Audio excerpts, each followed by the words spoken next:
Hey everyone, how's it going? Forrest here, again with another installment of my complete analysis of all of Bach's chorale harmonizations. Today we're looking at Warum, betrübst, dich, Herz, which translates to Why do you grieve my heart? Fairly straightforward chorale today, really not too much to write home about, so we're just going to hop right into the analysis. So we have no key signature, we start on A minor, we end on A major. I reckon the overall tonality of this chorale is A minor. We move on to A, C, E, and A, which is another A minor chord, no need to reanalyze. Non-chord tones here on the end of the beat. We have G sharp, B, E, and B, which is a 5-chord in first inversion, E major over G sharp, and then we have A minor again, A, E, and C, tonic triad, root position. That takes us to another E chord, E, G sharp, E, and B. It's our 5, passing 7th in the bass, and then we get C, A, E, and E, which is our tonic triad in first inversion, with this delayed passing tone here in the alto, which could potentially lead to the chord being analyzed as a 6-6 chord, but I don't really, it doesn't really make too much of a difference, or sorry, not 6-6, 6-6-4, because C is in the bass, and that would be the 5th of the F sharp diminished chord. Afterwards we get B, B, G sharp, and D, which is 7-6, G sharp diminished over B, and we know when we see 1-6 and 7-6, or 1 and 7-6, we know we're going to see the inversion of the 1 chord on the other side. In this case, it's just taking the A chord back to root position. A, C, A, and C. Tonic triad, root position, 2 roots and 2/3, which is kind of an interesting spelling, but we see Bach do that from time to time. Passing tone here in the tenor, and then our first cadence is a half cadence where we end on 5. E, E, G sharp from earlier in the measure, and B, E major in root position. Next phrase ends in the key of D minor. The modulation leaves a little bit of room for interpretation in terms of where it happens, but I think it happens after the C sharp in this case, just because of the context it provides. So we start with A minor, A, E, A, and C. It's our tonic triad, passing tones in the melody and the tenor, and a neighbor tone here in the alto before we get A minor again. A, C, A, and A, 3 roots and 1/3. A little neighbor tone here in the tenor as well before we get C sharp. So a little bit of chromaticism here in the tenor. We have A, C sharp, A, and E now, which in this case, if we've already modulated to the key of D minor, this A would be a minor dominant, which would then turn into our major dominant with the leading tone. However, I think because of the nature of the chromaticism in the tenor, it just feels a little bit more sensical to mark the modulation after the secondary dominant. So we have this passing 7th in the bass here, and that takes us to D minor, F, D, A, and D, which is D minor in first inversion. Also happens to be our tonic in the key of D minor, of course. Passing tones in the lower voices before we get D, B flat, G, and E. It's E minor 7 flat 5 over a D, which is 2-4-2. It's pretty cool how this resolves the way that we would expect, with neighbor tone in the bass and an anticipation here in the tenor. We would expect this to resolve to 5-6, and it does. C sharp, A, G, and E, which is 5-6, but with the 7th, so 5-6-5, but still a first inversion 5 chord. That takes us to a bit of an ambiguous chord here. We have a 4-3 suspension over the bass, which is generally more common over dominant triads, but here we have it over our tonic, D, A, G, and A, which I'm going to analyze as, like I said, our tonic triad with the 4-3 suspension, but the problem lies within the fact that B flat gets introduced in the melody when the resolution to the suspension happens. So I guess technically if you're analyzing this after the suspension, this B flat is the root of our chord, which would mean that this is a 6-6-5 chord, B flat major 7 over D, but I think they're more or less functioning in the same way, and this is just a case of a counterpoint going on. But afterwards we have A, E, and C sharp. It's our 5 chord, A major, and then we cadence on D minor, D, A, F, and D. Tonic triad root position. So really the only room for argument here is whether or not the modulation happens on the A minor. Minor dominants have been relatively common in the chorales we've been looking at recently, but I think that that's more of a coincidence than anything else. I don't think they really have anything to do with one another, but the fact that Bach uses minor dominants in his harmonic procedures means that it's not impossible that this is a minor dominant. They're just rare when you take a look at the entire body of his chorales. In this case, it feels like it makes more sense to mark the modulation after the tonicization of D minor, just for me in terms of the way that I analyze. But regardless, we're going to move forward back to the key of A minor for a half cadence similar to the one that we had at the beginning of the chorale. I do think D minor is a common chord here. It is our 4 chord in the key of A minor as well. And then we go to A minor afterwards, A, E, and C, which is our tonic triad and root position. You could analyze this as a direct modulation because, you know, sometimes it feels like with C sharp and C natural being in such close proximity to one another, they could feel like separate ideas. But because D minor is a common chord, I feel like common chord modulation does make sense as well. So there's room for interpretation, like I said. We then go to a 5 chord, E, G sharp, E, and B. That's E major in root position, passing 7th in the bass. And then we get C, A, E, and E, which is A minor in first inversion. E is a chord tone, so we don't have to mark it. G sharp is a neighbor tone, and B is an on-chord tone as well, which gives us 5, E major off of the harmonic rhythm. We get some melodic minor going on here in the bass, F sharp, A, C, and E. F sharp minor 7 flat 5 in root position.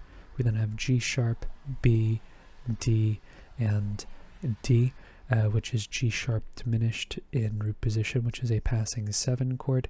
I had someone comment on a video quite some time ago. It was at least like 5 months ago, and we got into a discussion about diminished chords and how they were under the impression that root position diminished chords don't happen in Bach, and I'll concede the fact that they are definitely rarer than inverted 7 chords for sure, but they do happen quite a bit, and usually they happen in passing like this, where the root of the chord is in the bass in this sort of melodic minor or just the end of a major scale sort of situation. But the vast majority of the time, maybe only one time ever in Bach was the leading tone ever doubled, which is what I think was kind of confused there, that the 7 can't be it isn't usually in root position because the leading tone in the bass creates an interesting harmonic situation. But I mean, we see root position 7 chords with quite a bit of frequency in this sort of passing configuration, especially with 4 going to 7, like 4, 6 going to 7. And then we have A minor, A, B, and C. Another suspension over a tonic here. This time it's a 9/8 suspension, which are much more common over root position tonic triads. But we have another sort of curious counterpoint case here in comparison to the, similar to the end of the previous phrase. We have F and B flat happening here, which sort of brings into question whether or not this actually is a tonic chord. Here, by the time we get the resolution in the alto, D gets introduced in the tenor, which kind of gives us, like, I don't know, D minor vibes without the F. Or no, we have a C in here as well. So I think really, if there is room for comparison between these two, I think if this tells us anything, it's that this is just incidental and not impactful on the overall chord progression. But the half cadence ends with a 5 chord, like we would expect. E, E, G sharp, and B. Okay, next phrase takes us to the key of C major, and then we get an interesting cadence at the end, which is an imperfect authentic cadence, but kind of a special kind of imperfect authentic cadence that we've encountered in the past that I've been calling a subdominant cadence, where it really feels like Bach is staying in the key of C major and cadencing on the 4, but because I haven't been able to find any writing or any research done about cadences that end on the 4 of the scale, I guess Bach is briefly modulating to the key of F major at the end of the phrase and using the tonic as the dominant of 4. C turns into 5 of F major. But we go to C major first. We start off with A minor, A, C, E, and A. a little passing tone here in the tenor, and we also have a passing tone here in the melody, and then we have A, E, and C, which is our tonic triad again in root position. Generally speaking, when I see the same Roman numeral twice on the same line, I'll omit it until I see a change in Roman numeral. However, when we see a line break, even though it's the same Roman numeral twice, I'll reiterate it just because it feels weird to leave the beginning of a system blank. And I feel like this happens quite a bit, but I mention it whenever it happens. Just a stylistic thing I do. It doesn't really add anything to the analysis because it would be the same whether I omitted it or I put it there. It just feels a little bit better to have a system with something at the beginning of it. Just my opinion. Passing seventh in the bass, and then we get F, A, F, and C, which is our 6th chord, F major. I do think this is the point where we move to the key of C major and it turns into our 4 chord just because we have G natural going on. And even though G natural isn't a definitive tell as to whether or not we're moving to the key of C major here, I think the fact that we have G natural going to A is the bigger picture here, because we would typically expect leading tone or melodic minor to go on if we were continuing in A minor here. Not always, but a lot of the time. So that makes me feel like there's definitely some movement away from A minor here. Just a little thing, because with relative keys, A minor and C major in this case, they share, I mean, until you introduce the leading tone, they share all of their chords in common. So finding a point in which you modulate is really driven by the ear, or little more, I guess, like minute clues that we have. So this G is a non-chord tone, this E is a neighboring 7th, and coincidentally we have E, A, G, and C here, which is A minor 7 over E, which is 6, 4, 3, and I do think that's significant because we go to D minor on the next beat, F, A, and D, which is 2, 6, and as far as normative chord progressions are concerned, 6 going to 2 is is one of the more likely places for 6 to go. So I think that is significant. Before going to 6 is kind of a curious chord progression. We then have D, B, F, and D. Maybe there is a brief allusion to 7 going on here, maybe. I'll go ahead and mark that there, where we have maybe a 7-6 chord going on, but I think really 2 is going on here, just in the grand scheme of the chord progression. We'll just say that D is a chord tone, B and C are non-chord tones, F is a chord tone as well, so I really do think D minor is the idea here, and really it's just because it takes us to G, B, G, and D, which is our 5 chord, and this is typically the progression we would expect. Passing 7th in the bass, and that takes us to C major in first inversion, E, C, G, and E. And it's kind of difficult to say. We don't have any B's here to tell us whether or not C is operating like a dominant, so one of these C chords is going to be where we modulate to the key of F, and we'll just say that this root position C major chord is the case, because all that happens here is the bass moves down to C, C, C, G, and E, which is also our 5 chord in the key of F, and then we cadence on F, F, C, A, and C, which is now our tonic. Now the thing about subdominant cadences, or the way that I hear them, is that, well, we have the, what's the best way to say it? We have the flip side of this sort of subdominant cadence in the form of the dominant cadence, which, similar to a half cadence, is in the key of the tonic, but is preceded by its own dominant. When you precede a 5 chord with its own dominant, it doesn't necessarily mean you've modulated to that key. It could mean that you've modulated to, it could mean that you're just tonicizing the chord and substituting the 2 with the 5's dominant. All in all, I think it's pretty minute. I guess you could technically say that we've ended on 4 here.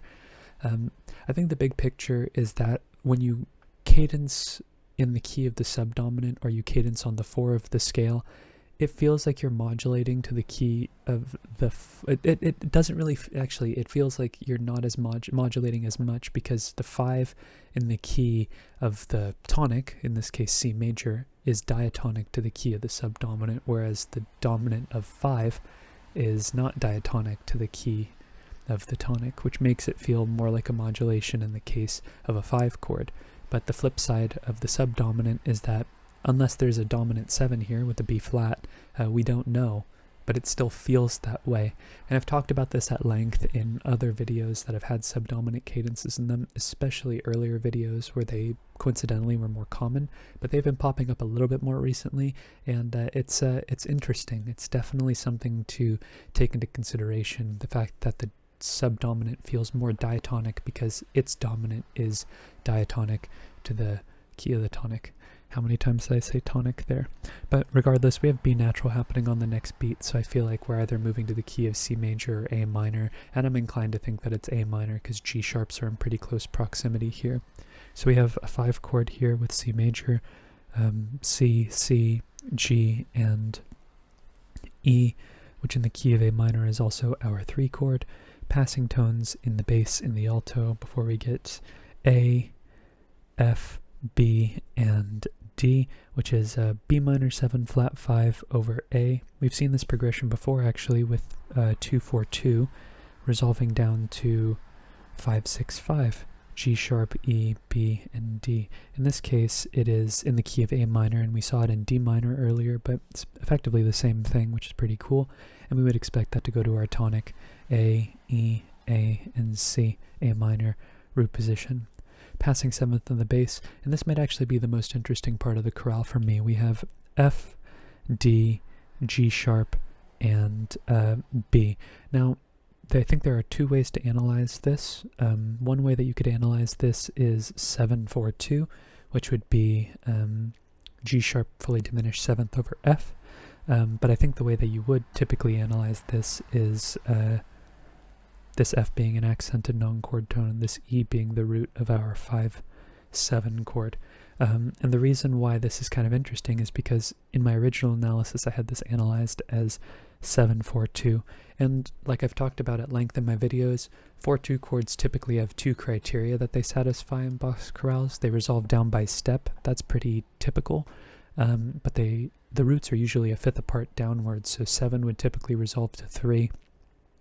But instead of going to 3, it would go to a 1-6-4 chord, which is a fairly logical resolution because the only differences between the chords are A and G, and if that A turned into a G, it just would be a 3 chord in first inversion. So they're basically the same chord in terms of function and resolution, but I think 5-7 makes more sense here just because the overall scheme of the chord progression makes more sense, because this F, if this F were the base of the 7-4-2 chord, the resolution downwards would be pretty prolonged.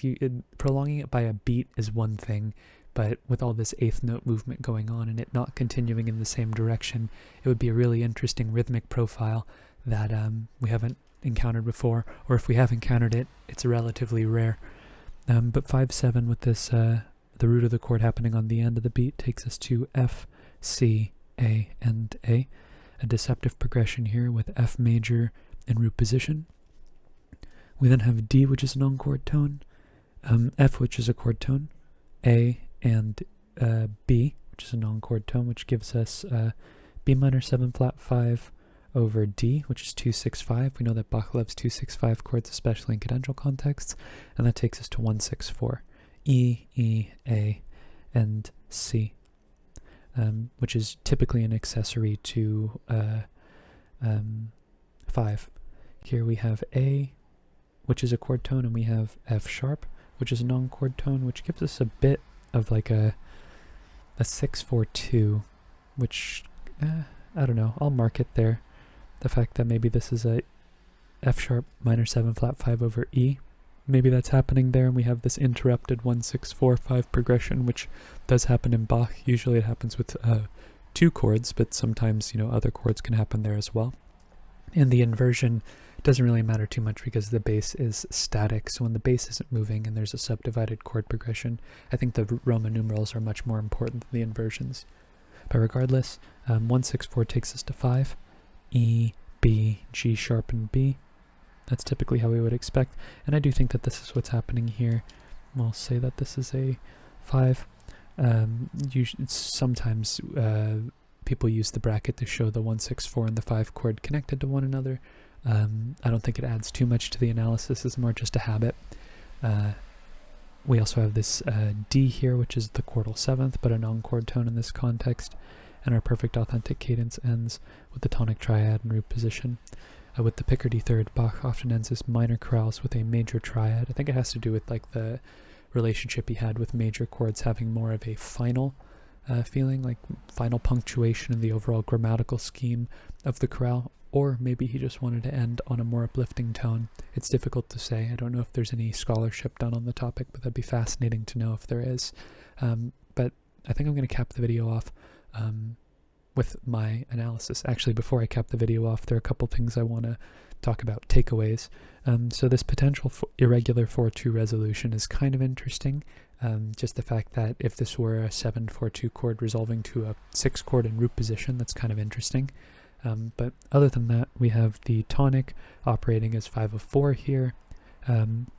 Based on the way that I analyzed, this might not even be in your analysis if you analyzed the A minor as the common chord here, but if you analyzed it after the secondary dominant, 5 of 4 is something that I've been tracking because it's kind of interesting to see the tonic morph into something it isn't. And then also the subdominant cadence. Maybe the most interesting thing in the chorale is the effect that cadencing on the 4 of the scale, or in the key of the subdominant, what effect that has on the harmony. It's something that's pretty unique and does beg the question whether or not we've modulated to the key of the subdominant. But other than that, I think that's all I wanted to talk about in today's video, so I'm going to cap the video off now. If you're interested in following me along on the journey to analyze all of Bach's chorale harmonizations, feel free to subscribe to the channel. You can hit the notification icon and like the video if you enjoyed the content as well.